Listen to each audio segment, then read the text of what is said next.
नमस्कार. रिअल मराठी न्यूजमध्ये आपले स्वागत आहे. आजची ब्रेकिंग न्यूज. लाडकी बहीण योजनेचे ऑनलाईन फॉर्म भरण्यास अंगणवाडी सेवकाकडून विरोध.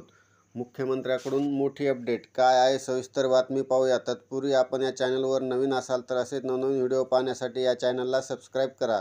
कोणतीही योजना लागू झाली की त्याचे काम अंगणवाडी सेवकाकडून करून घेतलं जातं, पण मानधनवाढीच्या त्यांच्या मागणीकडे मात्र दुर्लक्ष केलं जात असल्याची तक्रार महाराष्ट्र अंगणवाडी कर्मचारी संघटनेने केली आहे. राज्याचे मुख्यमंत्री एकनाथ शिंदे यांची महत्त्वाकांक्षी योजना असलेल्या लाडकी बहीण योजनेचे ऑनलाईन काम करणार नसल्याचे सोलापुरातील अंगणवाडी सेविकांनी म्हटलं आहे. केवळ ऑफलाईन फॉर्म स्वीकारून प्रकल्प कार्यालयात जमा करू, पण ऑनलाईन अर्ज भरणार नाही, अशी भूमिका सोलापुरातील अंगणवाडी सेविकांनी घेतल्याचं दिसून येत आहे. महाराष्ट्र अंगणवाडी कर्मचारी संघटनेने ही भूमिका स्पष्ट केली आहे. सोलापूरसह राज्यात लाडका बहीण योजनेचे ऑनलाईन फॉर्म भरण्याचं काम सुरू आहे. काही ठिकाणी या योजनेचा फॉर्म भरण्यासाठी पैसे घेत असल्याचं समोर आलंय, तर काही ठिकाणी सर्व्हर डाऊनची समस्या सुरू आहे.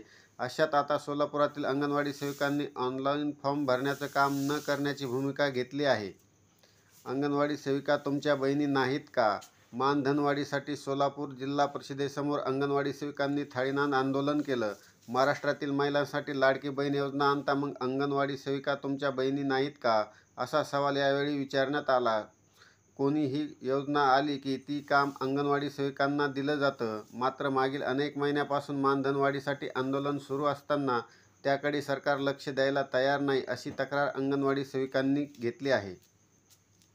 मुख्यमंत्री लाडकी बहीण योजना ही या महाराष्ट्र सरकारनं जाहीर केलेली योजना आहे. जर तुम्ही अजूनही या योजनेसाठी अर्ज केला नसेल तर अजूनही अर्ज करण्याची मुदत संपलेली नाही. तुम्ही अर्ज करू शकता.